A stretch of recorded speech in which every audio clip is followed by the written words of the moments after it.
And I actually basically made it a very humanistic standpoint because I am in fact what I call myself an X-Factor, which I refer to myself in my videos.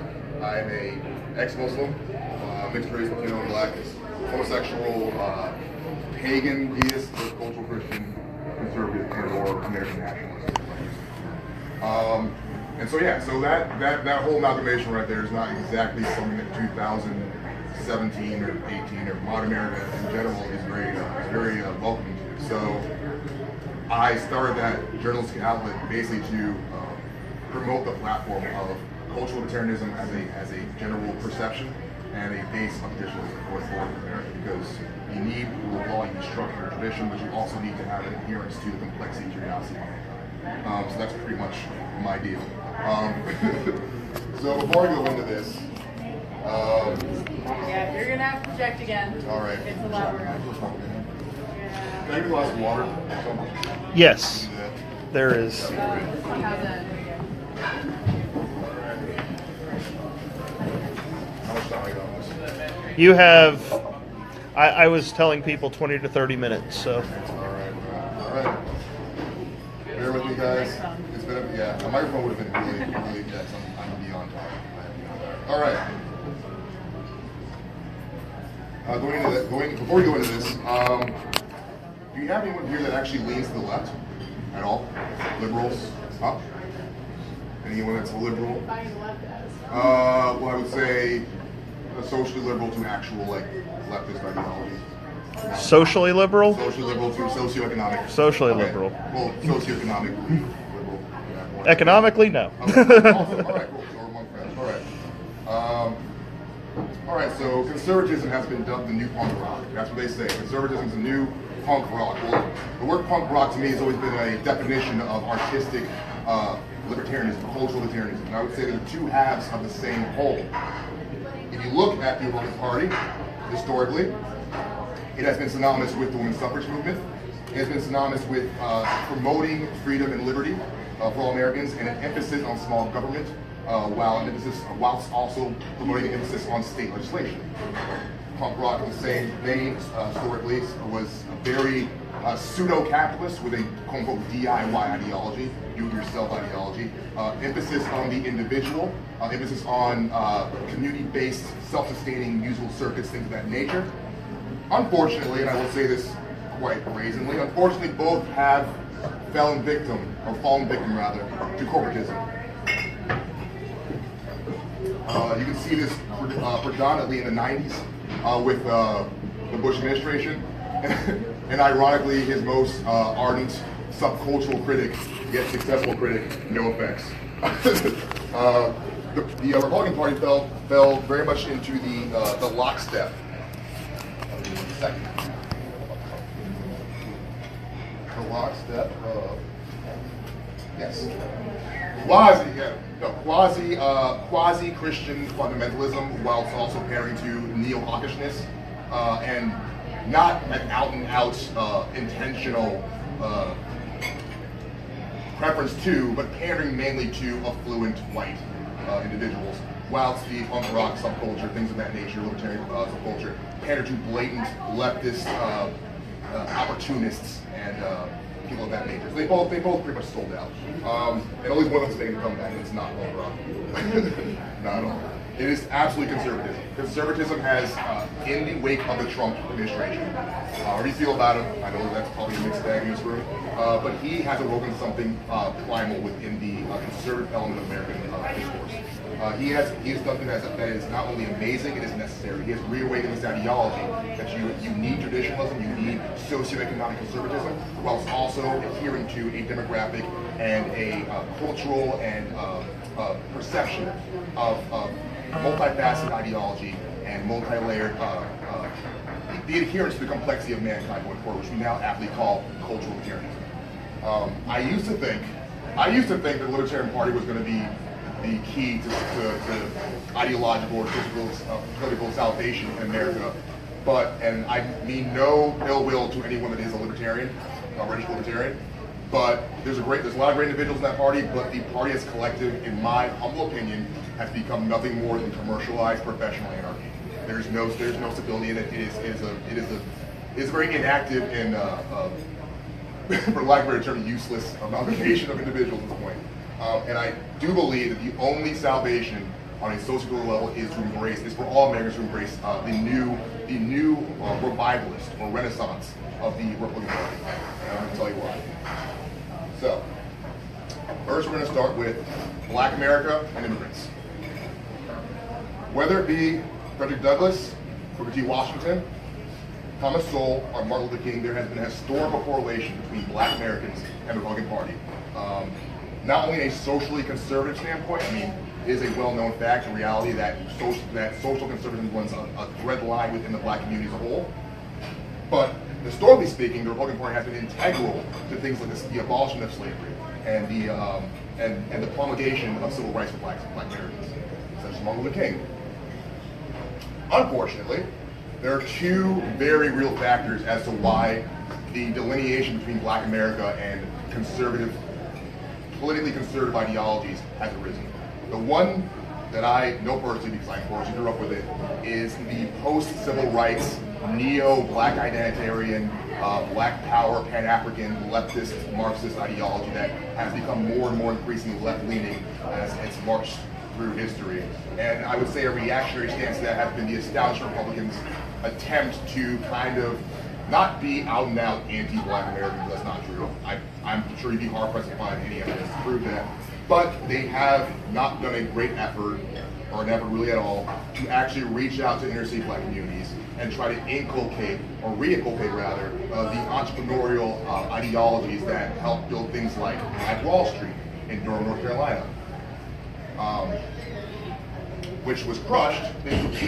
Things of that ilk were crushed by the 1964 induction of Black Americans into the welfare state by good old Lyndon Johnson. So, Black Americans have a long history of entrepreneurial ideology, a long history of capitalist endeavor, and we have, I would say, intentionally been strayed away from that ideology.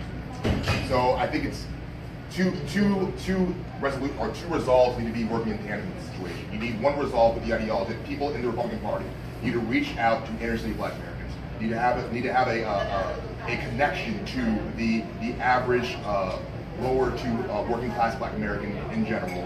And there needs to be an advocacy of how leftism and established left-leaning ideologies, the Democratic Party in general, which was responsible for this in chains and was responsible for perpetuating generational poverty within our communities, responsible for keeping multiple disproportionately Black Americans, Black men going to prison, disproportionately Black women, and Black women raising children in a single mother household, and disproportionately having children being born out of wedlock.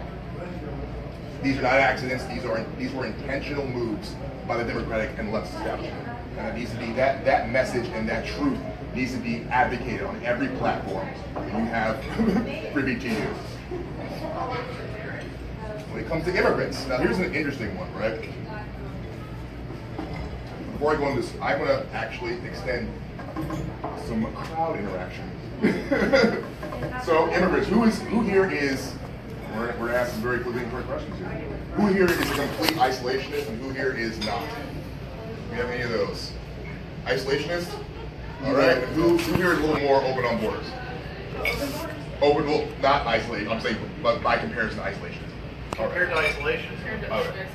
All right. So here's the thing about immigration, and we're going to speak specifically of the Hispanic community, because that is generally when we're having this conversation, we're talking about the illegal immigration.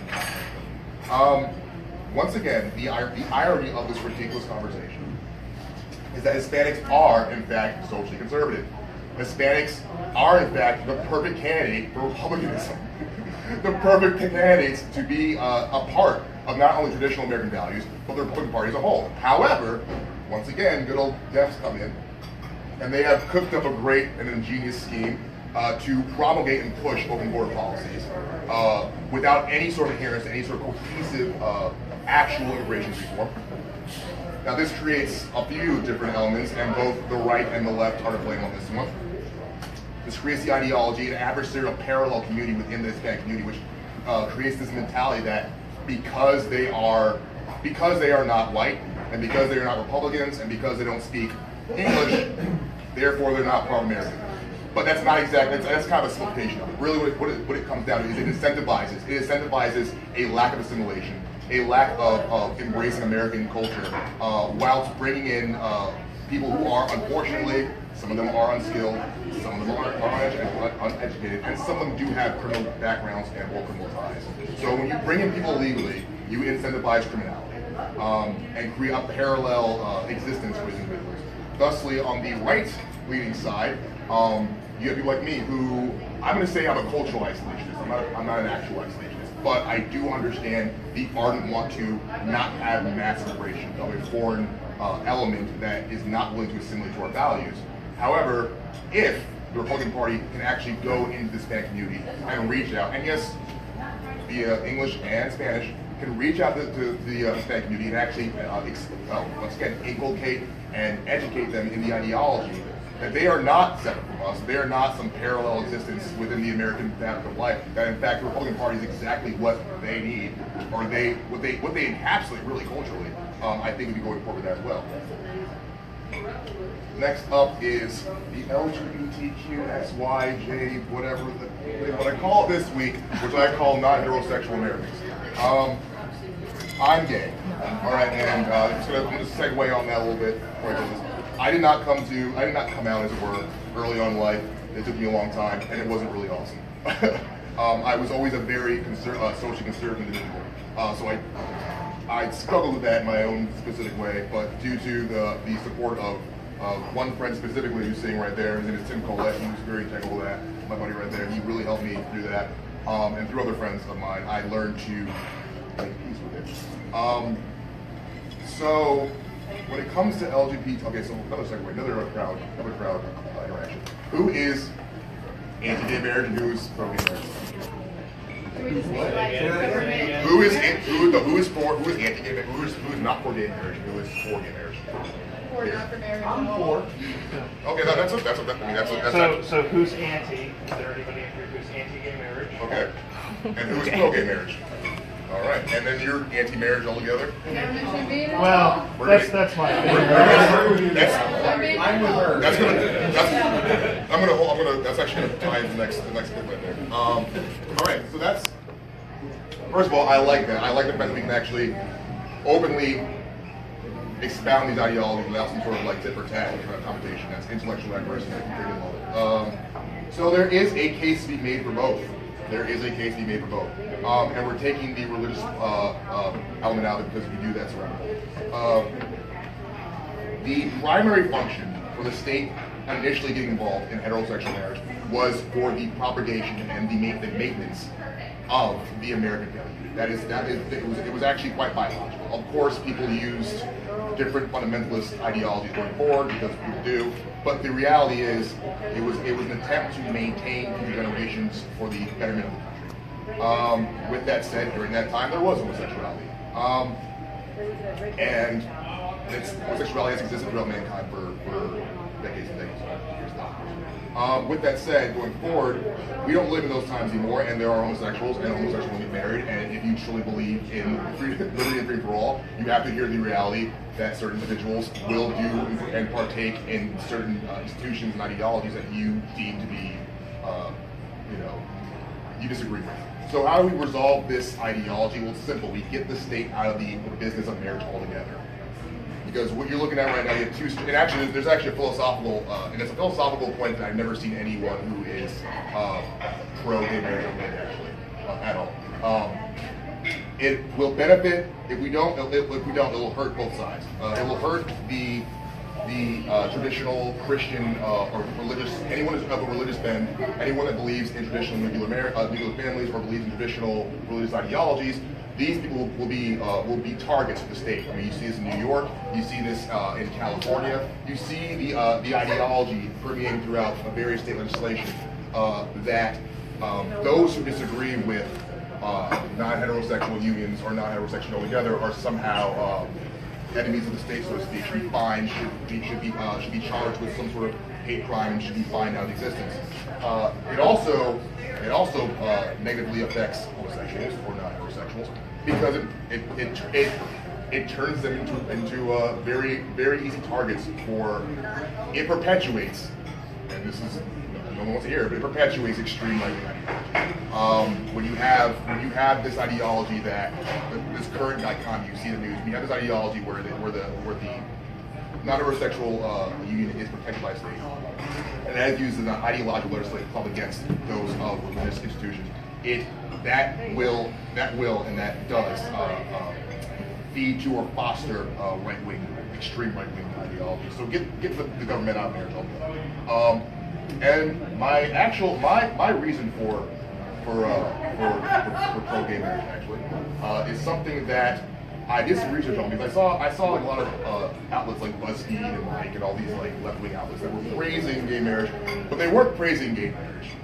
They weren't doing that. Every article that I read was, the focal point of it was to use homosexuals, non-heterosexuals as a mechanism to attack traditionalists.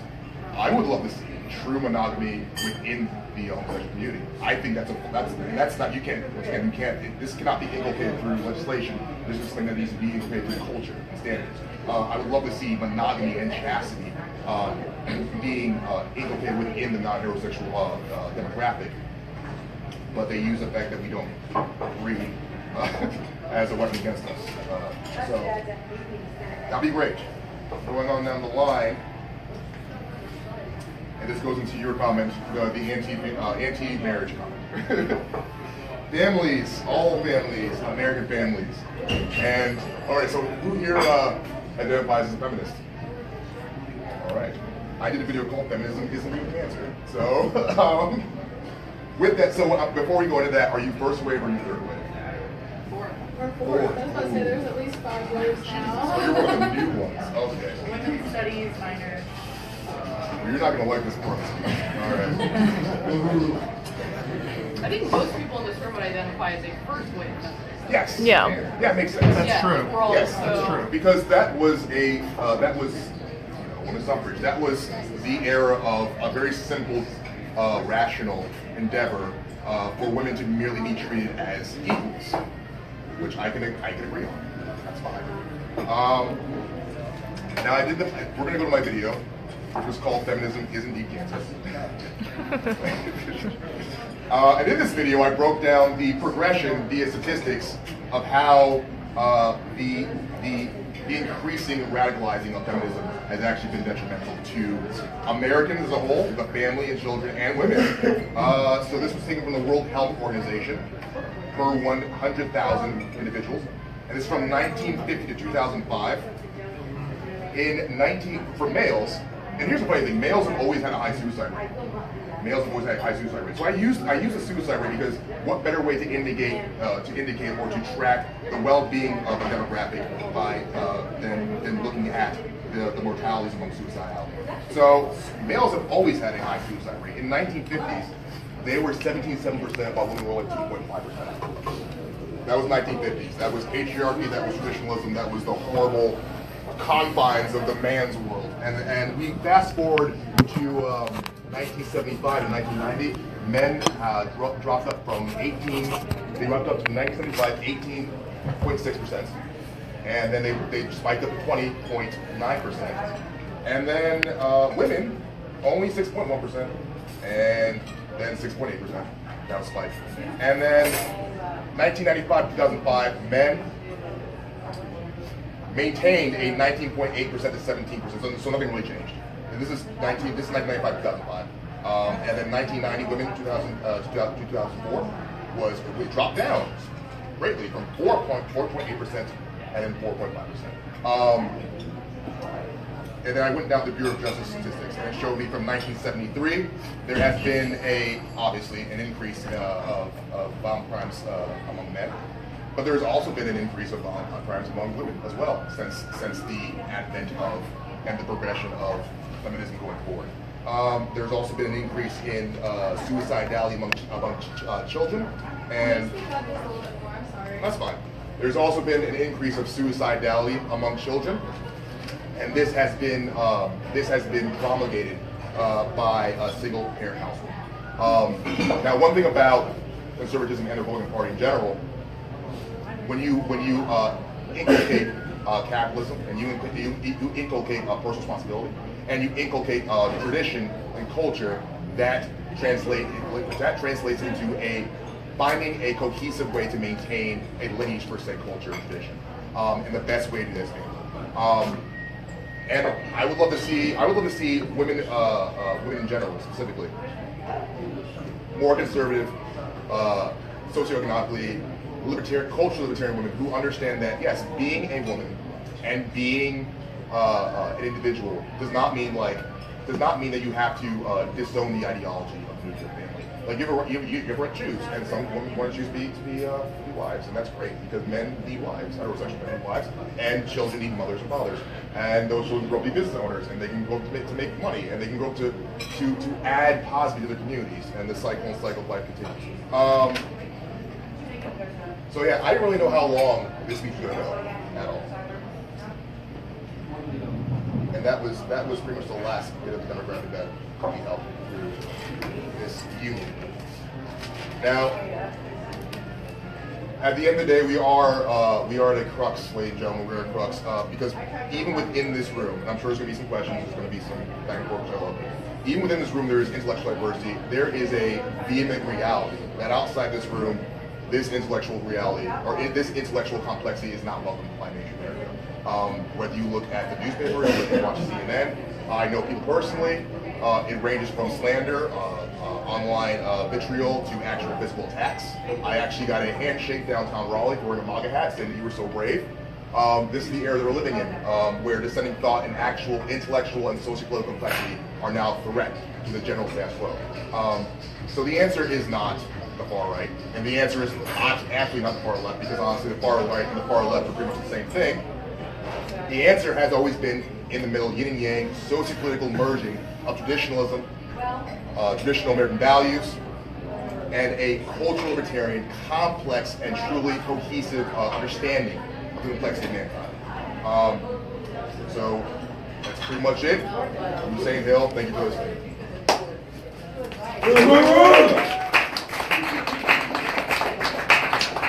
Now, I'm gonna make some disclaimers here. I didn't know how long the speech was allowed for. I haven't eaten anything yet. Not really wrong. So I think it did pretty good, but I can't apologize for some of the. But actually, what I really want to do, I really want to see the Q&A because I actually flesh out the ideas. So, yeah, that's about it. So I'll start off. One of the things I would start off with is the reason I even met you is because our group turned all like 8 of us that were there at the time. We set up a booth at NC Pride, and we were one of the first Republican groups in 10 years to do so. Yeah. Do you think that the Republican Party is doing enough to engage the LGBT? Absolutely not. And I wanted to get into that. There is no denying the fact that the Republican Party has been actively hostile towards. I'm gonna call them non-heterosexual Americans. I don't like that LGBT. It sounds like an amalgamation of I don't like it. I refuse to call myself that. But yes, I believe that non-heterosexual Americans have been at odds with the Republican Party, and it comes down to the Christian ideology, the ideology. The reality is, we're gonna get into some tough realizations here, people. Yeah, I know about. Yeah, I know. Well, I love it. The ideology is, and you see this a lot. It's changing in certain demographics. You see a lot in the black community. It's growing up, I know for a fact in the black community and in the Hispanic community that homosexuality was not okay. And the reason why, specifically, I speak quite close to the black community, because black people had one defining method to survive all of the slavery, Jim Crow, all of the historical issues within the black community was breeding. We bred, we made families.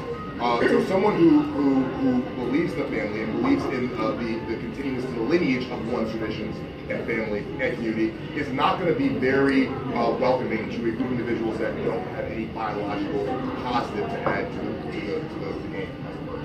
And that's where it comes from. That's a conversation that is very, it's not very pleasant to have, but it's a real conversation. It's a conversation I've had with other homosexuals, and some of them are receptive, and some of them say some pretty, they don't like it, but it's a reality. And so I understand where it comes from, but it's at the same token, just because you can rationalize a certain belief or a discriminative belief or whatever, does not mean that there is no conclusive evidence to prove that homosexuality or non-heterosexuality in its own merit, take away the culture and the leftist established kind of like trimmings that's been attached to it. Just that state of being is not inherently evil or malevolent in any way. So what really needs to happen, and I did a video on my channel called the LGBTQ community needs to become non-heterosexual Americans, which was there needs to be a decimation of the cultural confines that define modern LGBT community, and just a reformation of we just happen to be people who have sex differently. We're still American. We don't our sexual proclivities, our genitals, and depending on what groups in that demographic you want to talk about, certain occupations cannot be definitive of our overall worldview. So that's the only answer to that question. Well, before I open it up for other questions, I'll soapbox for just a second on this.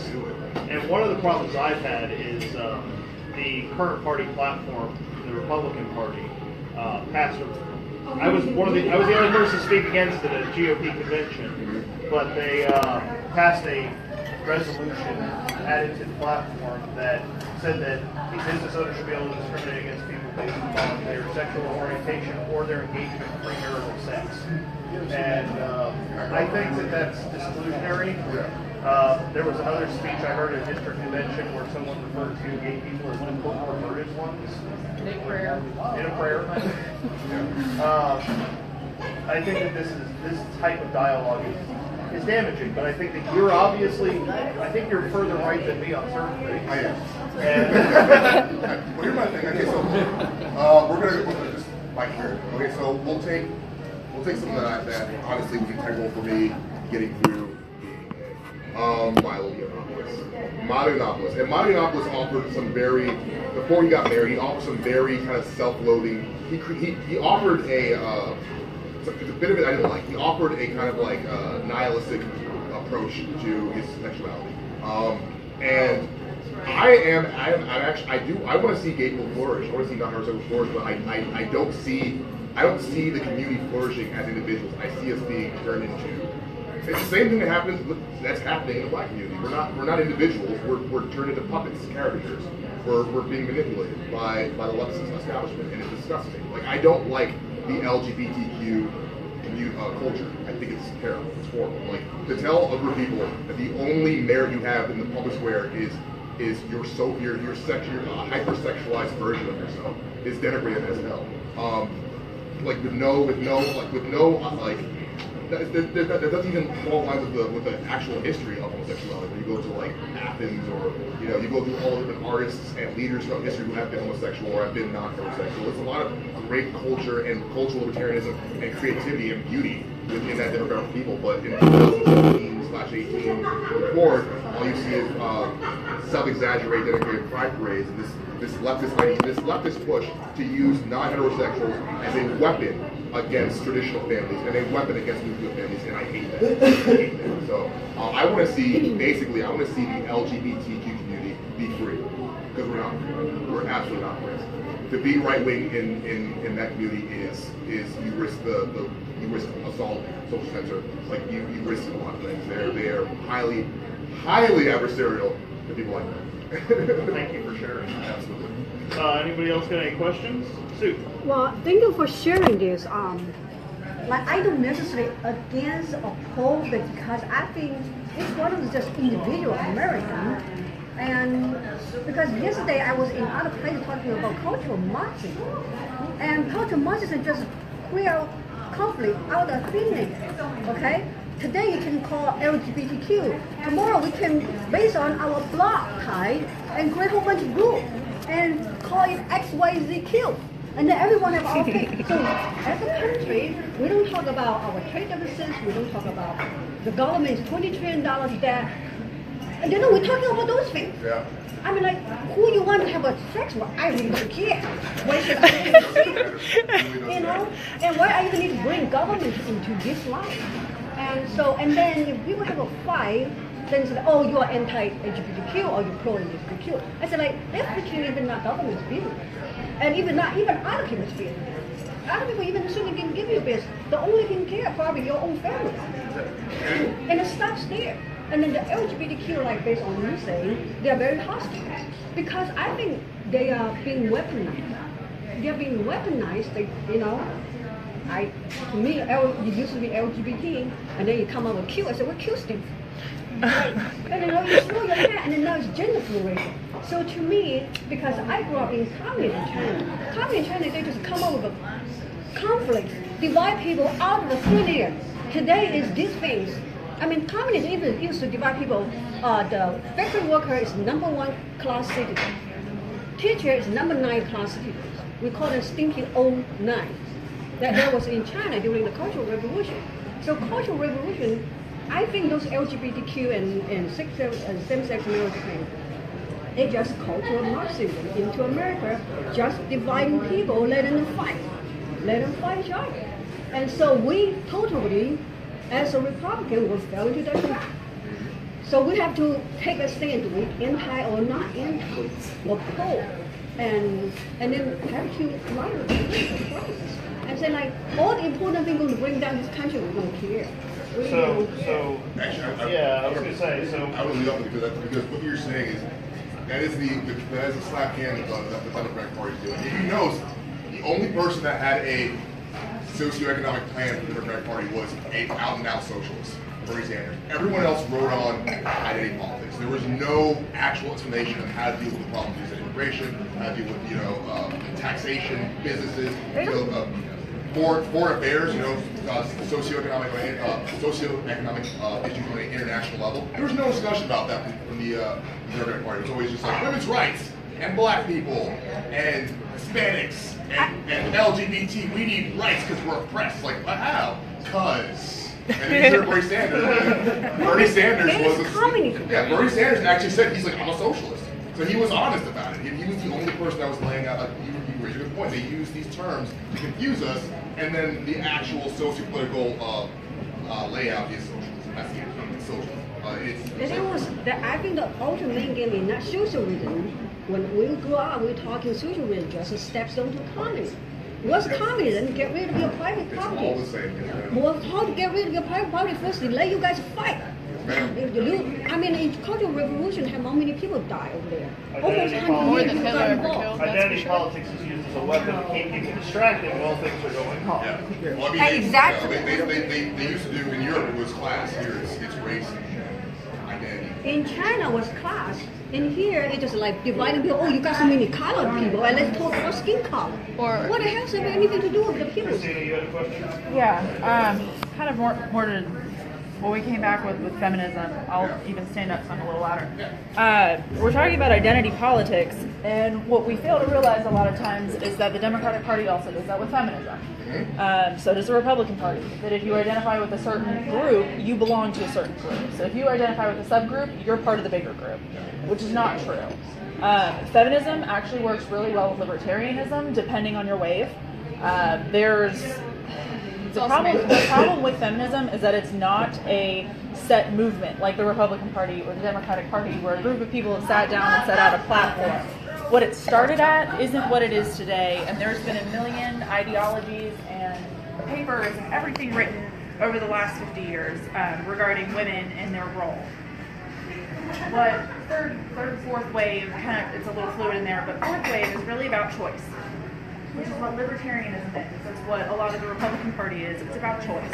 Your choice to stay home and be a mother, your choice to work, your choice to be a Democrat, your choice to be a Republican. But that is a choice, and that's not assigned to you based on your identity, which is male, female, Democrat, Republican. That's something that you get to pick, that you don't fall into a category because of who you are. You get to pick your own category. That's it. I don't know what fourth. I don't know what fourth is. I just know there's a intersectional. There's a radical new wing of it. And the reason why I don't. Okay, so I was raised up. I'll counter that. Or approach them with my own experience. I was raised to be a black power, a black nationalist person. That's how I was raised to be. And I lingered on that identity for a long time. That's all I knew. I was raised to quite frankly believe that white people were devils and demons that were sent to kill black men. That's what I was raised to believe. And that is an amalgamation, evolution of things. You look through the history, start with things of the Nation of Islam, the Black Panther movement, and then all these subsects, hypersects, all these different amalgamations. But at the end of the day, I understood my parents needed something like that. I understood why the civil rights movement started off as just working, how it evolved into marching. Which it did. I mean, the mid '70s, there was a very obvious absorption of the civil rights movement by far left academics and activists. So going, if you are pro women's rights, I don't understand why that has to be feminism. I'm pro black people because I'm black. I'm pro white people because they're people. Like I'm a humanist. I'm a humanist, and so I don't understand the need for the identity of I'm black. You just identified yourself. Well, no, I'm using terms. The only term that really matters is American, because American is the defining umbrella that allows us to have these kind of free discourse. So I'm not saying you can't be a feminist because that's factual. I'm not going to do that. But when it comes to the discussion of feminism, I would like to know what exactly your implementation of feminism is in the modern world, in the modern sense. What exactly do women currently struggle with?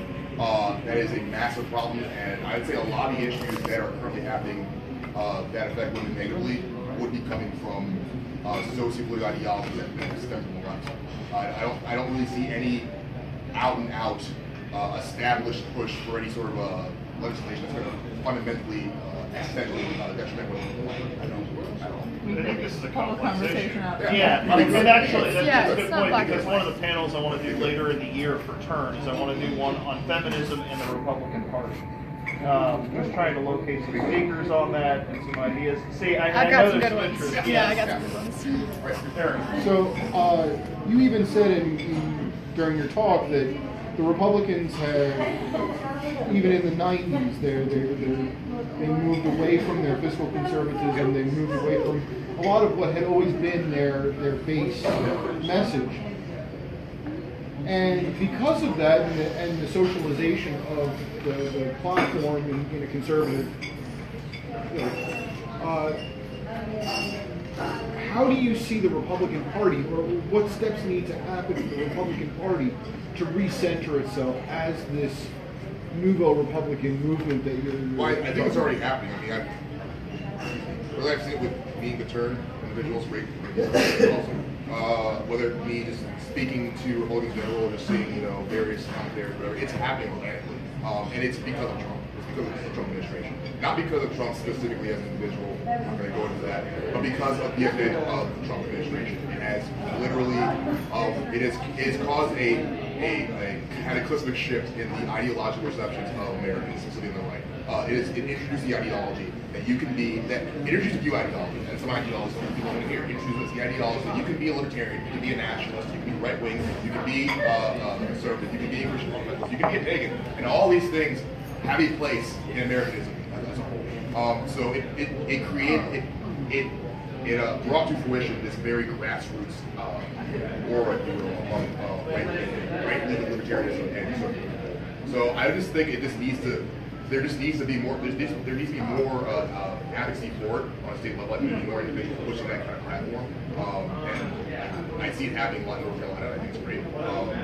I just think if you have that ideology, I think that you should go out and spread that ideology. Whether it be on a social level, social media, or even global politics, just spread the platform. Hey guys, complex issues. People are complex, but doesn't mean you have to throw out the baby with the bathwater. The Republican Party started to great. It derailed, as things do, but it can be reformed. I see being reformed again. I actually, since you brought up Turn, I'll actually answer that a little bit. It's funny you should say, because it is sort of reawakening, but I think there are two things that resulted. One of them was Hillary Clinton galvanized when a lot of people realized they weren't. Now, you can say whatever you want to say about Trump, but Hillary Clinton did an excellent job of explaining to a lot of Americans. They're like, well, I know I'm not that. But the problem, And to back up your point, I've seen more left-leaning individuals coming to the Libertarian Party than I have ever seen more. Right, well, Libertarian but on the Party. flip side of that, let me explain to you how, and I'll illustrate his point, is that Trump is awakening this. I think in more complex ways than simply saying that Trump's gathering new people, because in other ways, Trump is turning off a lot of people that are Republicans. And part of why I created this was to bring those people in too. Like, there are people that lean right that despise him that I'm trying to give a home to. So it's kind of interesting because he's such a firebrand that in its own way, people who support him are bringing in new people that would never show up, but also people who oppose him are like, whoa, what the heck's happened to your party? So it's kind of an interesting I want to hear thing. what you're saying. I have no problem with people who like someone, like just don't like someone's personality. But when it comes to, you have to give me some socioeconomic reasons as to why he's detrimental. So that's my rule of thumb. You don't like him because of the tweets, but if you have to give me some evidence that he's literally making the country worse on a socioeconomic basis, which I can't find the evidence. So I mean, he's kind of a jerk, but he's doing things that I. We have a whole conversation. Be careful with rabbit hole you're going down right now. All right, I want to get one more question. One more question. Somebody up here. Yes. I want to do more listening than talking. So very simple. You said conservative renaissance. What does that mean? Please expand upon it. How does that relate to Trump getting elected? Okay, conservative renaissance. Well, the term actually came to me when I started seeing what was being called the Patriot movement. You all know that kind of growing thing of Berkeley and Proud Boys and all that stuff. But so there was like, there was this idea. When I started seeing on the ground floors, there were a lot of people on the grassroots level who were pushing for a revolution, which is never a good idea because revolution means complete destruction of society and building something new. We have a great society. We have the base for a great society. This is the best. This is the greatest country in the history of mankind, and it's for the first time in America we are realizing that. So there seems to be there seems to be an awakening with American citizens on a social level, on a socio-political level, that this country is amazing, but we have to maintain it, and the maintenance comes from understanding the complexities of certain issues and truly understanding the complexity of human beings, because all these issues, all these legislation and politics is just a manifestation of human beings. That's all it is. Politics is a fancy way of saying how we live our lives, and how we live our lives is very complex. A lot of great issues. So once you adhere to the order and chaos, the dark and light of man, and you apply that on a socio-political level, you can flesh it out. And Trump was the embodiment. He literally was the physical incarnation of a lot of dark and a lot of light of America. He was everything. He was the frustration, but he was that patriotism. He was that success, but he was that crassness. He was chaos and order. He was a mix of it, and resonated with a massive vast of demographics in American population. So I'm one of them. yes, I really love Trump. first Republican candidate that I have seen massive support from multiple demographics: gay community, black community, Hispanic community, women for Trump. I've seen I've seen that. It's just amazing. It's beautiful and it's refreshing. It's a breath of fresh air. I guess it's kind of silly that it took a TV star guy to do it. It took that dude from The Apprentice to make it happen. But I'm saying, if you think about it, it makes perfect sense because we're a capitalist country. Trump was only a TV star, in yeah, sure. Well, he's been a success. He's a capitalist. He's a capitalist, and we're a capitalist country, and that's. All right, so I'm going to go